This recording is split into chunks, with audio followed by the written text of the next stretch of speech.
Spoon, your action figure aficionado here, digging deep into the archives and pulling out my original Kenner, the Real Ghostbusters Proton Pack. Now this is it. This is what created a whole generation of cosplayers today. This was the piece de resistance of the Kenner Ghostbusters toy line back in the 1980s. Every kid wanted that Proton Pack. You got to remember, I particularly was born in '83. And at that point, children in my age range knew Ghostbusters and did not know Star Wars. No one knew Star Wars in our area because Star Wars had already petered out by the mid to late 80s, and Ghostbusters was the thing around here. Of course, you had G.I. Joe, Transformers as well, but everyone was nuts about Ghostbusters, where you could honestly say, growing up here in that time frame, Ghostbusters was more popular than Star Wars. Could you get away with saying that today? Not really, unfortunately. I mean, I do like Star Wars, but I had to discover that on my own in probably about '93 at the age of 10. So, this is my original one I had as a kid. As you can see, I have it kind of all propped up here. We'll start with the box. You have the traditional kid dressed up in the gear pictured. You can just see his head floating there, but let's just show him. He's geared up, and he's with two of the real Ghostbusters as depicted from the classic cartoon series. And then they're just going after... Actually, that ghost is the Grabber Ghost, which was released with the Series 1 Peter Venkman action figure.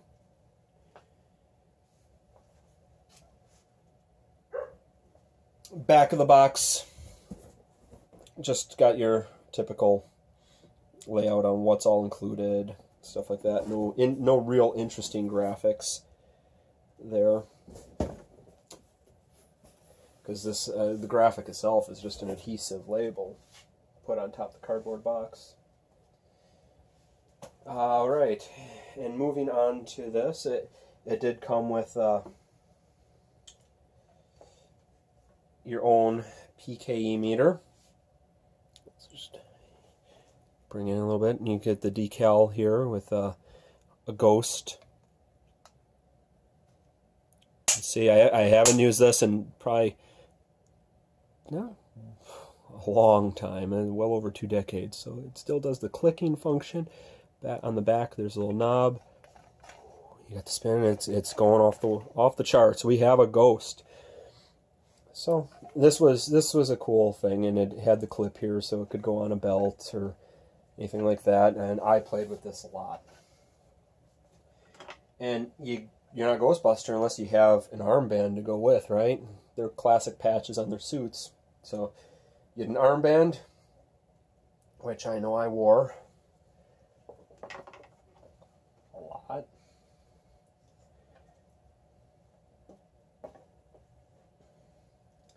And going in here, we have a little Real Ghostbusters identification card. Now, like I said, this is my original one that I had as a child, so I've held on to this that long. So I took the liberty of just blocking off the bottom there, because my parents still have that phone number and live at that address that was written on there in the 80s. So the ID came with your name, address, phone that you could fill in, and it was your own little card. Moving forward, let's take an actual look at the pack itself. Now this label here, this sticker decal, is in pretty rough shape, and I was thinking of just trying to put it back on in better for other reasons.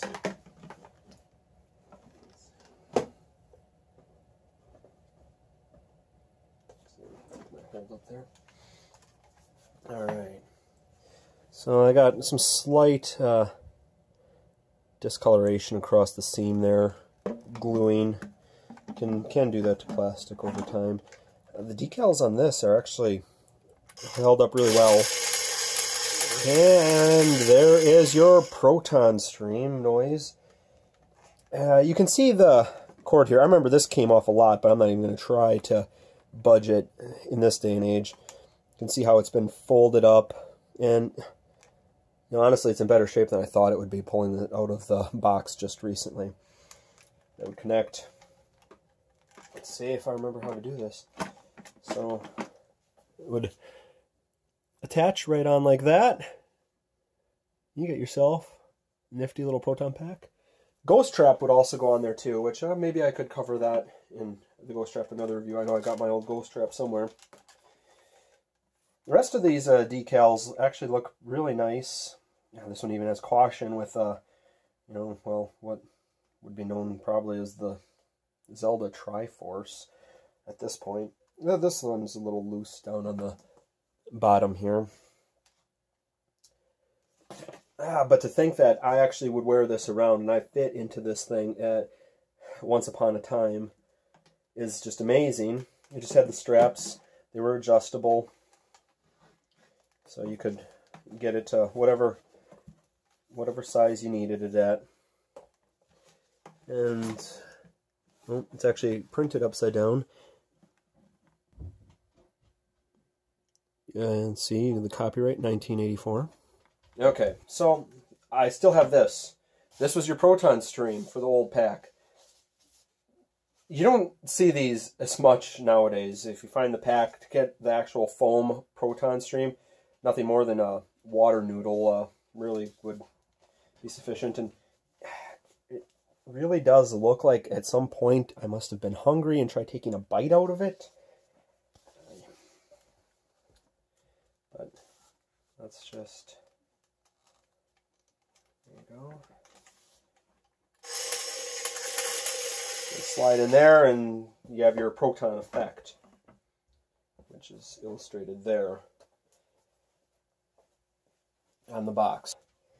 Like I said, this item here is what 1980s toys and role-playing toys were all about. It is one of the crowning achievements, I think, in just about any role-playing toy ever created is the Proton Pack, and created a whole legion of fans at a young age going out and being able to dress up as a Ghostbuster. It didn't even have to be a particular Ghostbuster. It was common for role-playing and cosplaying now that you just be yourself as a Ghostbuster. It's quite a phenomenal thing to think about when you think of other cosplays out there. You are dressing up and identifying with a particular character. This opened up a lot of imaginations for me as a kid. I loved it. I don't even remember how I got this toy, but I had it early on.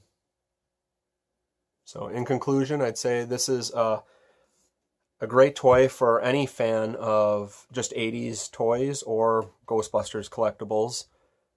I'm Spoon, your action figure aficionado. Catch you next time.